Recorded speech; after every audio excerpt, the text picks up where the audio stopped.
E pra të nderuar shikues, është koha e mysafirit. Ashtu si që thamë në fillim të emisionit, ne do të kemi një mysafir i cili do të zgjojë ndoshta edhe kurreshjen dhe interesin tuaj. Sot kemi nderin të bisedojmë me një mysafir i cili ka dhënë shumë gjuhës shqipe, jo vetëm në auditorët universitare, por edhe në hapësira të tjera publike, kulturore dhe shkencore.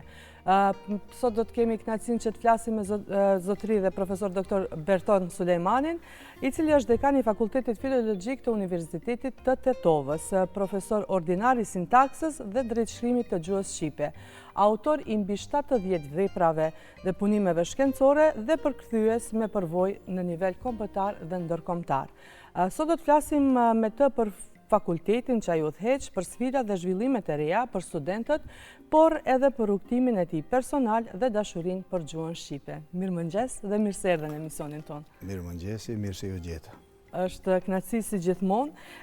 Për ta filluar këtë bisedë, sigurisht edhe prej rrugtimit tuaj si një student i Fakultetit Blazhe Koneski këtu në Shkup, deri te një profesor ordinar i gjuhës shqipe. Si e keni përjetuar këtë rrugtim nga një student i pasionuar deri te një profesionist, një profesor shumë profesionist? Po, do me thonë me një farë mënyrë atë që përmendet atë thirrjen akademike, sepse në universitete krahas thirrjes shkencore ka edhe thirrje akademike me të cilat për shembull të punësuarit nëpër universitete, konkretisht mësimdhënësit, në periudha të caktuara, do me thonë çdo 5 vjet marrin thirrje të reja akademike dhe duke filluar nga thirrja e parë që është e asistente, të cilat edhe unë i kam përjetuar dhe i kam kaluar, pastaj duke dalë te thirrja e docentit, profesorit inordinar që janë thirrjet e ne dhe fundit është ajo thirrja e profesorit ordinar dhe është thirrje e fundit akademike që merr një profesor universitar, jo vetëm te ne, por gjithandej. Rrugtimi im është pak a shumë sigurisht me plot vështirësi, me plot sfida dhe pas mbarimit të gjimnazit Zeflush Marku këtu në Shkup, unë me njerë në vitin akademik 95-96 u regjistrova në Universitetin Shëncirili dhe Metodi këtu në Shkup, përkatësisht në katedrën e albanologjisë, siç është e njohur jo vetëm te ne, por edhe më gjerë, në programin e studimit gjuhë dhe letërsi shqiptare. Sigurisht që studimet i mbaruam në një afat të parapar kohor dhe në vitin akademik 99-2000 veçse unë isha i diplomuar, pra profesor i diplomuar i gjuhës dhe letërsisë shqipe. Çdo mend që kontributi i mësimdhënësve të kësaj katedre në këtë universitet, pra ose në këto treva këtu pra në Shkup, ka ndikuar jo vetëm në formimin tim profesional, por edhe në formimin tim, ta quajmë kështu, në përgjithësi intelektual, kombëtar e kështu me radhë, sepse kjo katedër vazhdimisht ka reflektuar dije, ka reflektuar themi punë dhe sigurisht që edhe gjatë kohës së studimeve ne si gjenerat, pra unë me gjithë studentët tjerë të kësaj katedre, bëm edhe diçka që nuk ishte bërë edhe më herët, me një farë mënyrën e për herë të parë themeluam edhe një revistë të studentëve në atë kohë, me titullin Rrezja, në të cilën i botonim ato krijimet e tona, dikush qoftë ato krijime poetike ose tregime të shkurtra, por nuk mungonin edhe shkrime të ndryshme nga aktualitetet e asaj kohe. Vlen përmendet tu se nuk dua të përmend me emra sepse është një numër i madh i profesorëve të cilët na kanë udhëhequr, na kanë drejtuar këtu edhe ne sot ku jemi. Dhe ndoshta po të përmend ndonjë emër mund të harroj dikend dhe pastaj do të jetë një gjë ndoshta edhe pa kapshme për disa. Por du të them se aty nuk mungonin te kjo revistë edhe shkrimet e ndonjë profesori, kryesisht shkrimet kulturës, gjuhës, por edhe shkrimet e tjera nga fusha e letërsisë për ta begatuar më tepër edhe atë revistë. Kuptohet, pas mbarimit të studimeve, unë me njerë u punësova në gjimnazin ku edhe isha nxënës, pra gjimnazin Zeflush Marku të Shkupit, për cilin vërtet edhe sot e kësaj dite kam një mendim shumë pozitiv, madje do të kisha thënë se numri jo të gjithë, po një numër i madh i paraleleve që do thotë se edhe i nxënësve së bashku me mësimdhënësit, sepse zakonisht kur nxënësit edhe studentët janë të mirë, dalin të mirë, ndoshta lëvdratat ju shkojnë më tepër edhe nxënësve, por edhe mësimdhënësve, po kur ndodhe anasjelta që nxënësit të mos jenë të mirë ose studentët të mos dalin të mirë, atëherë kritikat më tepër u shkojnë mësimdhënësve se si keni lejuar që këta të dalin në këtë situatë. Mirë po është një gjimnas me cilin vërtet ne duhet të krenohemi sepse lirisht mund edhe të krahasohet me shumë gjimnaze të rajonit, por edhe ma gjërë. Aty me njerë fillova punën si mësimdhënës i lëndës gjuhë shqipe dhe letërsi dhe do të thoja se puna ime dikun 6 vjeqare aty, me një farë mënyre më ra fati që të marrë një gjenerat që nga viti i parë, i nxënësve dhe t'i përcjell në vitin e 4 dhe kryesisht ishte një numër i nxënësve, ndoshta me paralele ishte në fillim e para 12, si nga fundi i gjitha paraleleve, mirë po për nga kualiteti ishin thuajse sikur paralelja e parë dhe dytë, sepse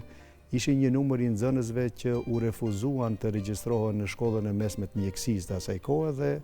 u kthyen pasaj në gjimnazin Zeflush Marku, ishin kryesisht nxënës me sukses të shkëlqyeshëm nga shkollimi paraprak dhe du të them që të punosh në një shkollë të mesme, sidomos në shkollë të mesme, është edhe një përgatitje dhe një punë shumë e mirë për atë i cili dëshiron t'i vazhdoj studimet edhe më të tjeshme. Sepse aty ti përsërit edhe njerë gjithë ato që i ke mësuar. Ndoshta jo ti përsërisish sikur se kur del para një profesorit për të dhënë një provim, por tani ti duhet jesh ai që një njësi mësimore, varësisht qoftë sepse aty ka edhe njësi nga gjuhësia, po ka edhe nga letërsia shqiptare, po edhe letërsia botërore kështu me radhë, tua shpjegosh nxënësve. Tash me më shumë përgjegjësi, sepse me përgjegjësi shumë të madhe. Atëherë sheti se përgjegjësia është shumë e madhe dhe njëkohësisht në atë periudhë unë isha edhe duke ndjekur studimet e magjistraturës, njëjtë në fakultetin e filologjisë këtu në Shkup. Dhe pas mbarimit të studimeve të magjistraturës, dikun para mbrojtjes së temës e cila ndodhe në vitin 2007, unë në vitin 2006, në fund të vitit 2006, në më thënë në dhjetor,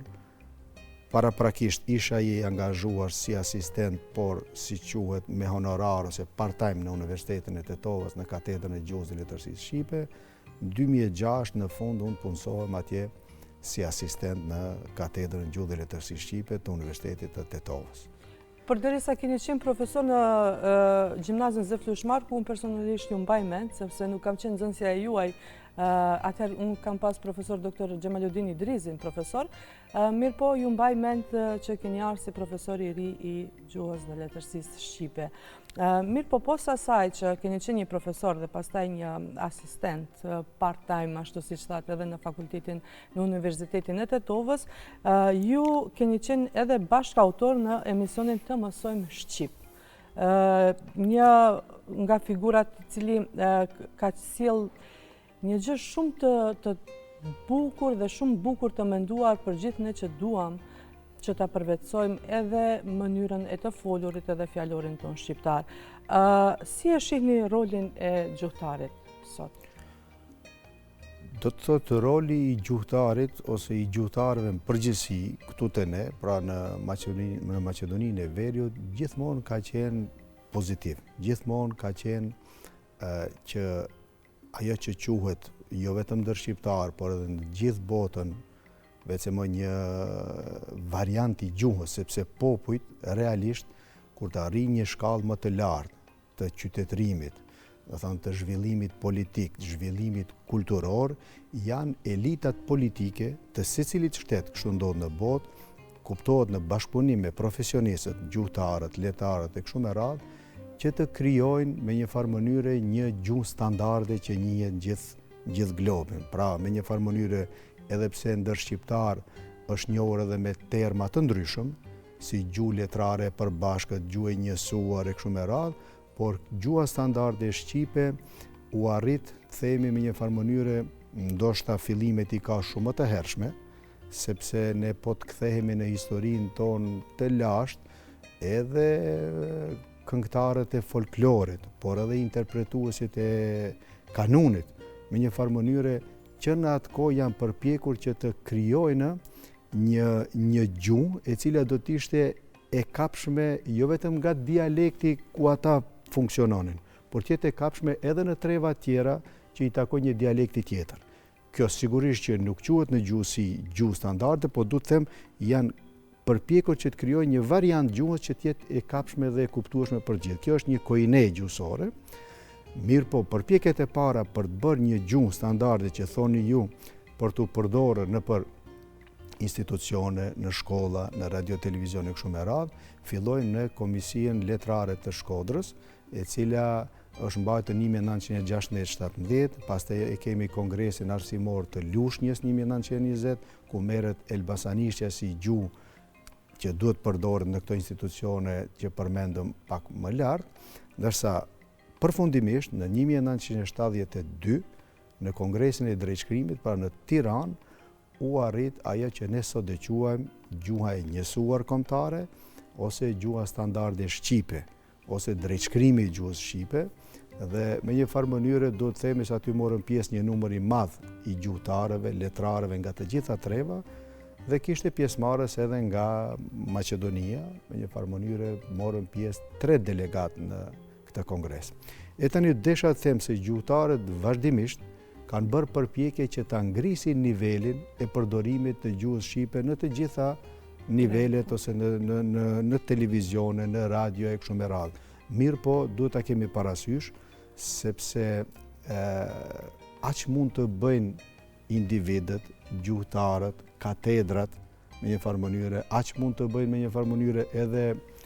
mediumet, si që jeni ju për shembull, edhe radio publike, por edhe televizioni publik me një farë mënyre që jepni një kontribut shumë të madh, themi në shpërndarjen e gjithë atyre rregullave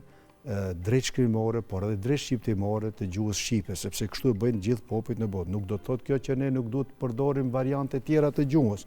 në familje, domethënë në shoqëri e kështu me radhë. Mirë po, në këto mediume, në këto institucione duhet të përdoret një gjuhë standarde që e quajmë. Kemi bërë një punë të madhe me 2 kolegët e mi të Universitetit të Tetovës dhe kemi përgatitur diku mbi 100 emisione, në të cilat emisioni u titullua Të mësojmë Shqip dhe është dhënë në televizionin Alsat, dhe kemi përgatitur do të thotë materiale të cilat kanë qenë kryesisht për kulturën e gjuhës, ka pasur me një farë mënyre edhe fjalë të reja dhe të panjohura, me një farë mënyre fjalë e huaj e cila mund të zëvendësohet plotësisht me fjalën shqipe. Dhe unë i falenderoj sidomos gazetarët e atij mediumit, të cilët vërtet atë material që ne u dërgonim, ata dinin ta plasojnë shumë mirë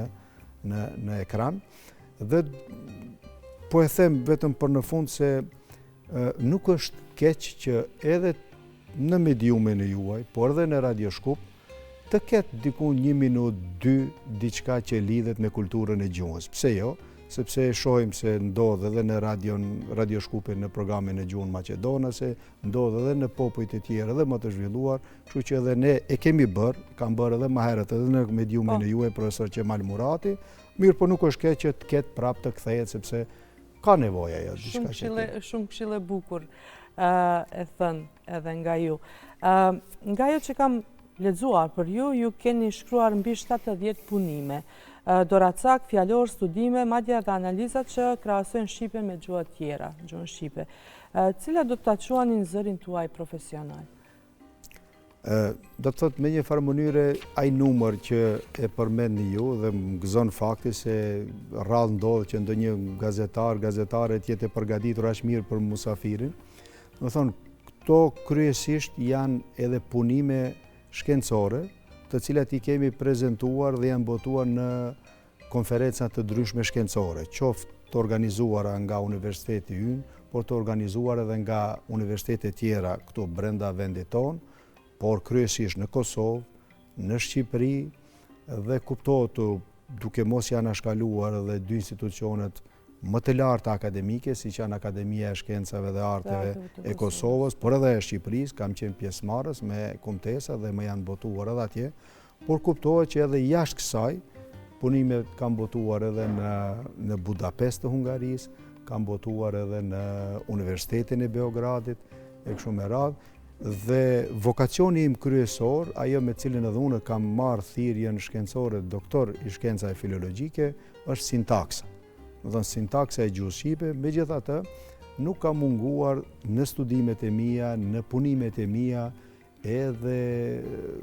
krahasimet, domethënë që ndodhin mes gjuhës shqipe kryesisht, gjuhëve slave në përgjithësi, por në veçanti edhe me gjuhën maqedonase, por nuk ka ndoshta ndonjë gjuhëtar i cili pa marrë parasysh cili është vokacioni i tij shkencor, të mos jetë marrë pak me kulturën e gjuhës, me drejtshkrimin e gjuhës shqipe, me gabimet që ndodhin, me vërejtjet që kanë rreth përdorimet e kështu me radhë, dhe unë kam botuar edhe një libër që ka qenë punimi im i magjistraturës që ka pas të bëj me niveli zotërimit shqipe standarde nga nxënësit e shkollave të mesme të qytetit Shkupit. Do të thonë sa nxënësit e zotërojnë standardin, sa e flasin, sa e shkruajnë, ku i bëjnë gabimet më të mëdha, sa përdorin fjalë të huaja e kështu me radhë, dhe atë kam botuar edhe si libër në vitin 2010, dhe ndërsa punimet e tjera lidhen edhe me fushat e tjera, do të thonë ka të bëjë edhe me përgjithësim fushën e gjuhësisë, duke përfshi këtu qoftë kryesisht fushën e leksikologjisë, morfologjisë, sintaksës e kështu me radhë. Pra kemi bërë dhe analiza krahasimtare të gjuhëve dhe këto në përgjithësi janë ato punime të cilat ndoshta do t'i veçoja. Ndërsa tani për ta ndalë ndonjërin nga këto punime, sigurisht që nuk mund ta ndaj, sepse ndoshta unë vetë edhe mund them se ky ose ai punim, megjithatë kjo mbetet edhe në duart e lexuesve, në duart e studiuesve, sepse ne studiuesit shohim edhe sa i punimi yni ka pasur me një farë mënyre reflektim të tjerët, sa të tjerët e kanë konsultuar, sa të tjerët e kanë marrë si referencë në punimet e tyre kështu me radhë, kështu që ajo mbetet për të parë, ndoshta me një periudhë më të gjatë kohore. Do flasim edhe për një nga studimet e juaja që keni analizuar gjuhën e mbishkrimeve në Shkup. Sa është e rëndësishme, ashtu si që të që gjuha standarde është shumë e rëndësishme, mirë po sa është e rëndësishme jetë e dukshme dhe e sakt dhe e respektuar në jetën e përditshme. Kjo është shumë e rëndësishme. Unë së bashku me kolegun tim Mustafa Ibrahimin kemi botuar domethënë në bashkëautorësi këtë libër për mbishkrimet publike dhe private në qytetin e Shkupit. Dhe sigurisht që aty ne edhe me fotografi kemi parë të gjitha ato mbishkrime që u vendosën sidomos në një periudhë themi i njohur Shkupi 2014, është si ishte e njohur, dhe atëherë filluan të përdoren me një farë mënyre të mbishkrime të ndryshme nga institucionet shtetërore, nga qyteti i Shkupit e kështu me radhë, dhe në të shumtën e këtyre mbishkrimeve patëm vërejtur një përdorim jo të drejtë të gjuhës shqipe. Madje unë në një vend edhe e kam thënë se ky përdorim, i gjuhës shqipe në këtë mënyrë që e kemi fotografuar dhe është në libër, nuk mund ta bëjë edhe një shqiptar i cili ndoshta që shqipen nuk e ka studiuar, por vetëm më i takon asaj gjuha atij kombe dhe nuk e bën atë gabim. Me fjalë të tjera, bie fjala në një mbishkrim të teatrit, të operës dhe baletit të Maqedonisë, më thënë i kishim përkthyer në shqip maqedonisht operës dhe baletit. Më thonë që është ajo në gjuhën makedonska opera i balet. Në shqip e kanë përkthyer maqedonisht operës dhe baletit. Më thonë ajo është një gjuhë e cila ndoshta nuk ta jep as themi këto as Google Translate tani e kështu me radhë, mirë po pse bëheshin ato punë, ndoshta të qëllimshme, tash ne politikan nuk jemi dhe nuk i dim ato fshehtësi nëse kanë qenë të qëllimshme, ndoshta arsyeja vetëm edhe për të marrë me një gjë të tillë, dhe këtu roli i gjuhëtarëve ka qenë gjithmonë aktiv dhe kanë reaguar në këto gjëra, kanë dhënë propozimet e tyre për të ndryshuar dhe sigurisht që këtu vetë më ishte nevoja për të krijuar një institucion, sepse aq mundë njerëzit ose gjuhëtarët ose individët të mbrojnë disa dukurit, themi, jo të mira të përdorimit të gjuhës shqipe ose shkarje gjuhësore të cilat ndodhin për arsye të ndryshme dhe për atë arsye themelimi i Agjencisë së Zbatimit të Gjuhëve në vendin ku jeni edhe ju atje? Po, aty kam mbajtur që nga fillimi kam qenë, domethënë, kanë dhënë një kontribut, themi kështu, të madh për atë institucion, jo vetëm unë, edhe të tjerët, dhe ky institucion ishte një augur i bardhë me një farë mënyre që të merret një institucion me përdorimin e gjuhës në mediume, në institucione, kështu me radhë, dhe sigurisht që sot e kanë ndoshta edhe më të lehtë të punësuarit në për institucione të ndryshme, të cilët ndonjëherë kanë dilema se ata përdorin këtë fjalë apo ta përdorin atë fjalë dhe aty mund të drejtohen dhe ata sigurisht që i japin një përgjigje zyrtare se cila është mënyra dhe forma më e drejtë e përdorimit të atij mbishkrimi ose atij emërtimit, atij institucioni kështu me radhë. Të flasim edhe për diçka tjetër, për ata që ju jeni veç më aty që dy mandate, më falë. Që nga viti 2019, ju jeni në mandatin e dytë veç më dhe drejtoni Fakultetin Filologjik të Universitetit të Tetovës. Si ka ndryshuar fakulteti gjatë kësaj periudhe dhe cilat janë sfidat kryesore me cilat përballeni si udhëheqës i një institucioni? Po, do me thonë, me një farë mënyre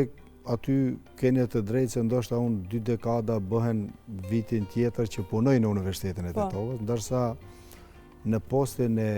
dekanit të Fakultetit Filologjik të Universitetit të Tetovës jam që nga viti 2019. Sigurisht që Fakulteti Filologjik është një nga 13 njësi të Universitetit të Tetovës. Në Fakultetin Filologjik studiohen letërsitë, studiohen gjuhët, duke përfshitur gjuhën dhe letërsinë tonë kombëtare, pra gjuhën dhe letërsinë shqipe, por aty kemi edhe disa programe të tjera, domethënë krahas këtij programi gjuhë dhe letërsi shqipe, kemi edhe programin e studimit gjuhë dhe letërsi maqedonase, gjuhë dhe letërsi angleze, gjuhë dhe letërsi gjermane.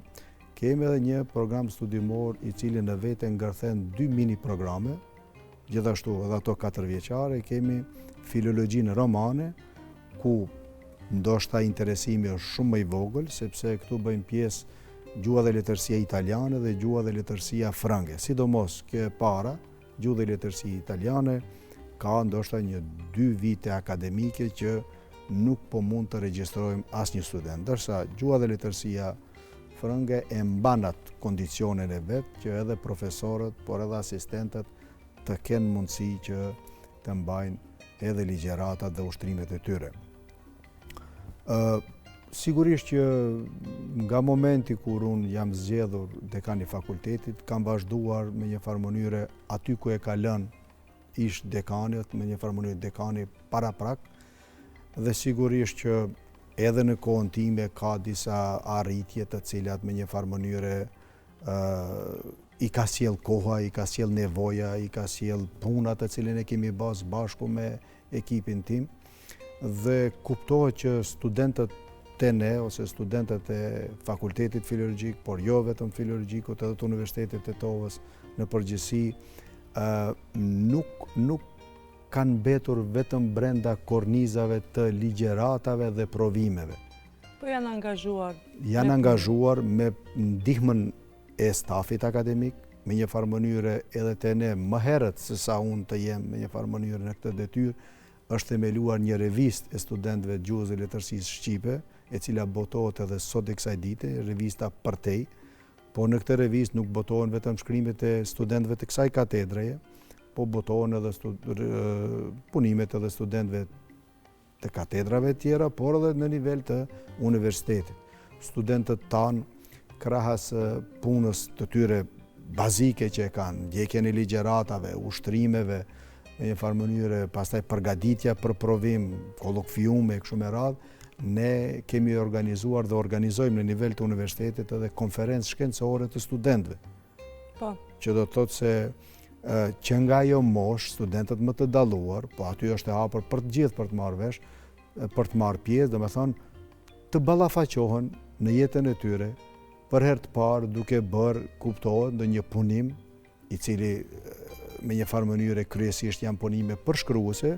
por duke i udhëhequr nga mësimdhënësit e tyre dhe për ta prezentuar para kolegëve të tjerë, sepse aty nuk marrin pjesë vetëm në këtë konferencë të studentëve, vetëm studentët tanë, por dhe studentët e universiteteve tjera nga vendi, rajoni, dhe aty pastaj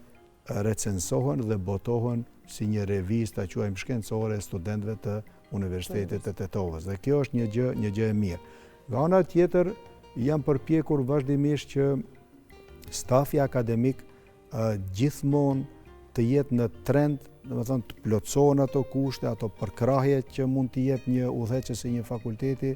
domethënë të jenë gjithmonë krah për krah me arritjet dhe me universitetet ose fakultetet të cilat janë më të njohura, themi, ose të quajmë kështu edhe në trendet evropiane dhe botërore në përgjithësi, sepse kuadri i fakultetit filologjik është kuadri i cili merr pjesë në konferenca të ndryshme shkencore, jo vetëm të vendit, por edhe jashtë. Ne kemi profesorit të cilët mbajnë ligjërata në universitete të ndryshme dhe kjo ka bërë që ne me një farë mënyre si institucion të krijojmë dhe të bëjmë marrëveshje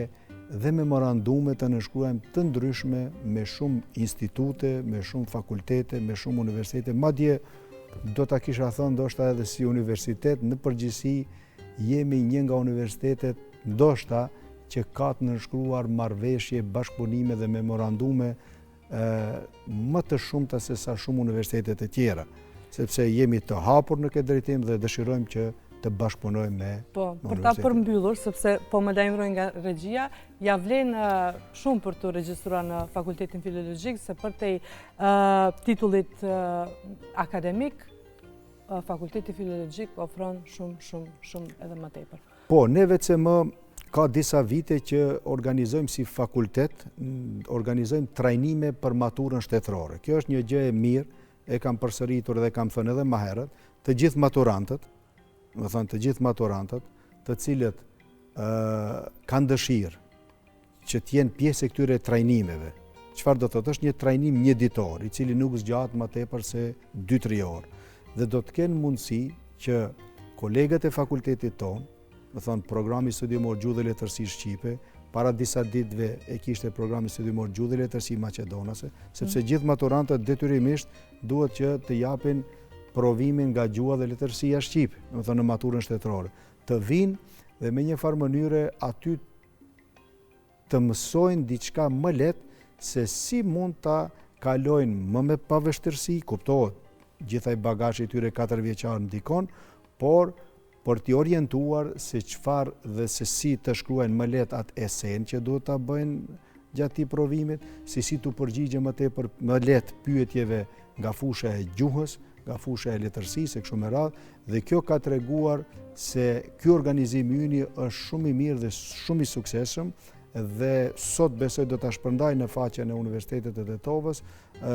thirrjen për të aplikuar. Gjithçka do ndodhë nëpërmjet versionit elektronik, mund të aplikojnë të gjithë maturantët dhe pastaj do të vinë në universitet me 23 prill, domethënë javës tjetër, dhe besoj që do të dalin shumë mirë. Madje kemi organizuar që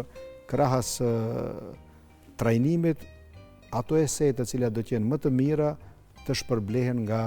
universiteti, me ndonjë mirënjohje, me ndonjë revistë të studentëve e kështu me radhë.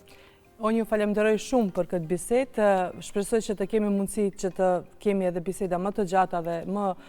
edhe më informative, të cilët ndoshta do të kishin dashur që shikuesit tanë të na shohin dhe të ndjekin, kështu që shpresoj që të ritakohemi sërish. Faleminderit shumë.